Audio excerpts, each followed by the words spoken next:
Bom dia na paz do Senhor Jesus Cristo. Hoje eu quero dar um tema para a palavra do dia, dizendo o retrato do desprezado. E quero subordinar esse tema no texto bíblico que se encontra no livro dos Salmos, capítulo 22. Vou ler do versículo 14 até o 20.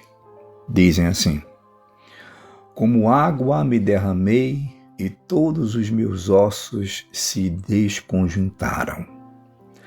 O meu coração é como cera, derreteu-se no meio das minhas entranhas.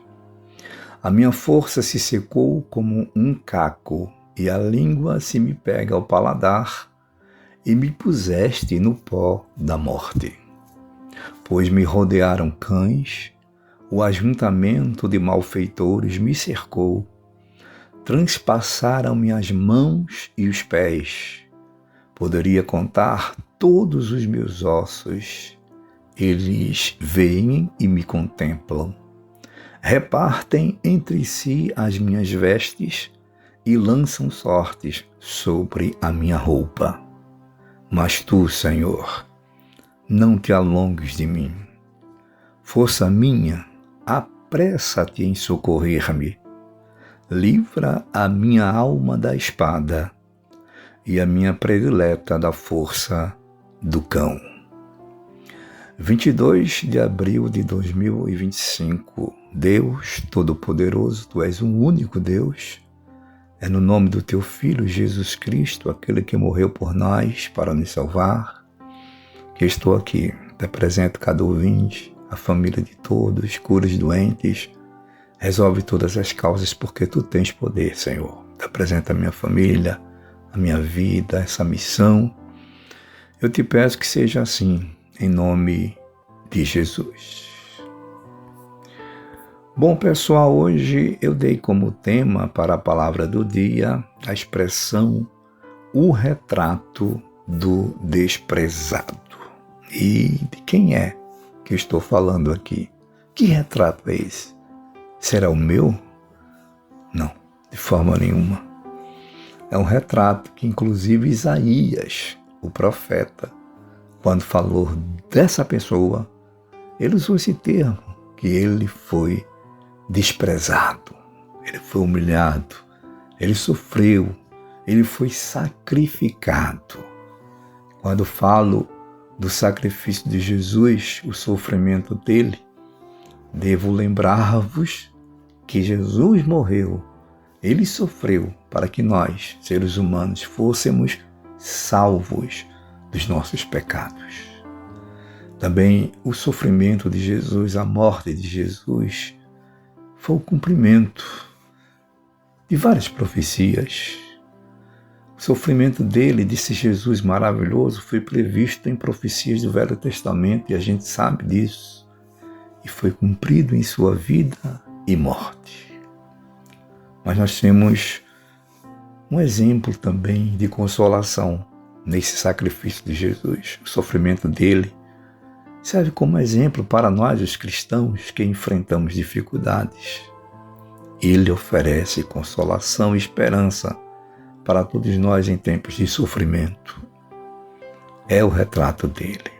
Uma coisa nos alegra, e muito, não é porque ele foi preso, ele foi torturado, foi morto. Isso é importante, mas o mais importante é que ele ressuscitou. E a ressurreição de Jesus é um testemunho da sua vitória sobre a morte. E estou falando hoje desse Jesus que ontem, quem ouviu a mensagem do dia de ontem, eu falei sobre o reino da morte sendo destruído, o fim da morte. Então a gente observa que na ressurreição de Jesus, a sua vitória sobre a morte, nos trouxe assim um alento e uma promessa de vida eterna para todos nós e todas as pessoas que creem em Jesus.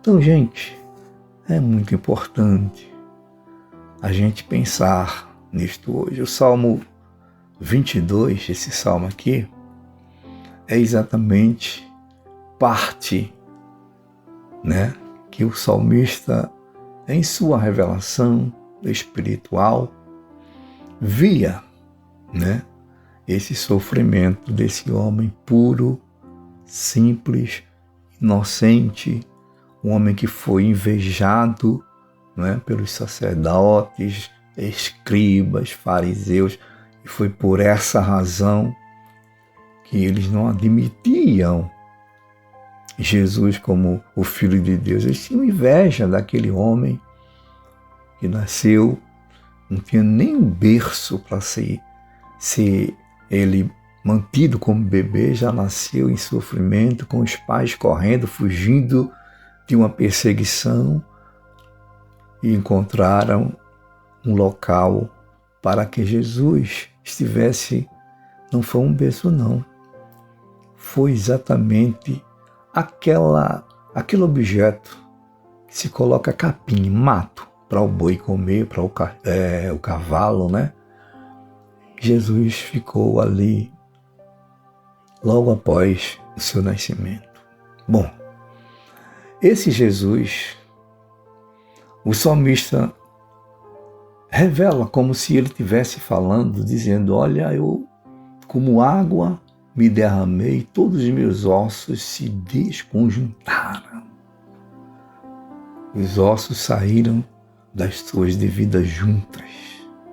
Diz que o coração dele ficou como cera, se derreteu no meio das entranhas dele. Veja, medite por cada coisa que Jesus passou por você. Não era para ele passar por isso, era para eu passar.